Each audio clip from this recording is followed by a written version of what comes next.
안녕하십니까. 더불어민주당 대변인 박경미입니다. 오늘 오후 4가지 주제로 브리핑 드리겠습니다. 첫 번째 주제입니다. 국민의당은 국민의당이라는 당명의 국민을 더럽히지 말라. 안철수 의원이 어제 국민의당 대선 후보로 선출됐습니다.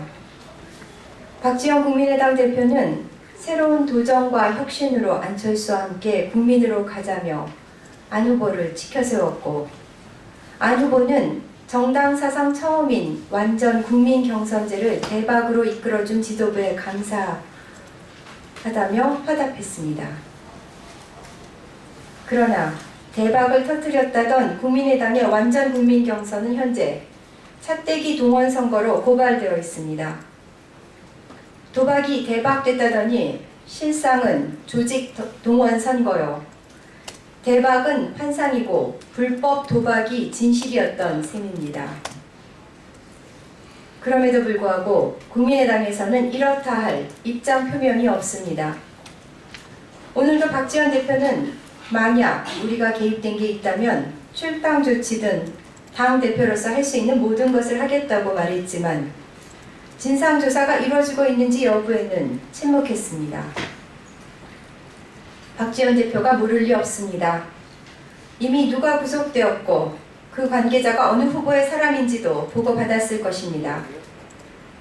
시간을 끌며 국민의 관심이 사그라지기를 기다리는 모양인데 시간이 지나면 사건의 진상이 고스란히 드러날 것입니다. 국민의당은 한 달만 버텨보자는 심산입니까? 불법과 부패를 가리지 않는 것이 국민의당이 말하는 새정치입니까? 국민의당이라는 당명에 국민을 더럽히지 마십시오. 당장 불법 조직 동원 선거의 진상을 낱낱이 밝히십시오. 두 번째 주제입니다. 인격 의심되는 홍준표 후보의 아무 말 대잔치. 홍준표 자유한국당 후보의 어제 JTBC 뉴스룸 인터뷰가 참으로 황당해 한마디 하지 않을 수 없습니다. 시청자의 알 권리를 대신해 질문하는 앵커를 향해 답변하지 않겠다. 이미 답변했으니 인터넷을 찾아보라며 도저히 공당의 대선 후보라고는 믿을 수 없는 아나무인의 극치를 보여줬습니다.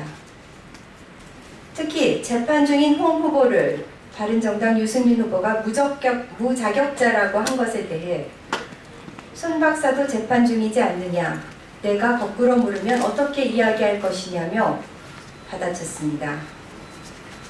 인터뷰에 왜 응한 것인지 의아하기만 합니다. 논란이 되자 홍 후보는 시청자들은 재미있었을 것이라며 정치라는 게 결국은 국민들을 즐겁게 하는 것이라고 설명했습니다. 시청자인 국민을 우롱하는 답변만 늘어놓는 변명치고는 구체하기 이를 데 없습니다. 정치를 희화화하자고 작정이라도 한 모양인데 어제 홍 후보의 인터뷰 태도는 평소 본인의 인격을 그대로 보여주기에 충분했습니다. 도대체 이런 후보와 대한민국의 미래를 논한다는 것이 가능할까 싶을 정도입니다.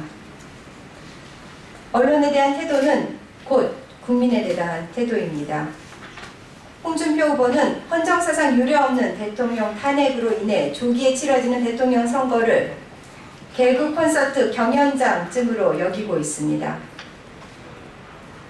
홍준표 후보가 연이 쏟아내는 막말이 매번 놀라운 한편 탄핵당한 대통령을 제1당원으로 둔 정당의 대선 후보로는 안성맞춤인 듯 합니다. 세 번째 주제입니다. 해수부 왜 비밀 인양으로 논란 키우나. 3년 만에 어렵게 물 위로 올라온 세월호가 쉽게 무추로 내려지지 못하고 있습니다. 세월호 선체 무게가 당초 측정치보다 1130톤 가까이 늘어나면서 계획대로 이번 소조기 안에 육상 거치가 가능할지 불투명한 상태입니다. 해수부는 오늘 오전 10일까지 세월호의 육상 거치에 총력을 다하겠다며 내일 시운전을 해보고 실패하더라도 최대 하중의 모듈 트랜스포터를 동원해 어떻게든 10일 안에 세월호를 무채 내려놓겠다고 발표했습니다. 해수부는 선체 무게를 줄인답시고 수십 개의 구멍을 뚫었습니다. 선체 훼손을 감수한 결정이었지만 이렇다 할 성과는 없었습니다. 모듈 트랜스포터를 추가하면 된다고 해법을 내놨는데, 그렇다면 선체를 훼손해 가면서까지 선공 작업을 강행했던 이유가 무엇이란 말입니까? 문제는 해수부가 이 모든 과정을 희생자 가족들을 배제한 채 일방적으로 진행하고 있다는 것입니다. 해수부와 가족들 간 가교 역할을 기대했던 선체조사위도 해수부 자료에 의존할 수밖에 없어 가족들로부터 해수부 대변인이 아니냐는 비난까지 받고 있는 상황입니다. 해수부가 희생자 가족들과 소통하고 협의하면서 작업을 진행하지 않는 이유를 이해할 수 없습니다. 처참하게 돌아온 세월호를 바라보는 희생자 가족들의 시선을 해수부는 어째서 감시라고 여기고 선체조사위 뒤에 숨으려고 합니까? 세월호가 이번 소조기 안에 무치로 내려진다면 좋겠지만 안 되는 일을 무리해서 진행하다가는 더한 참사로 이어질 수 있습니다. 세월호를 빨리 내려놓으라고 주문하는 게 아닙니다. 공개적으로 희생자 가족들과 충분한 협의를 거치자는 것입니다.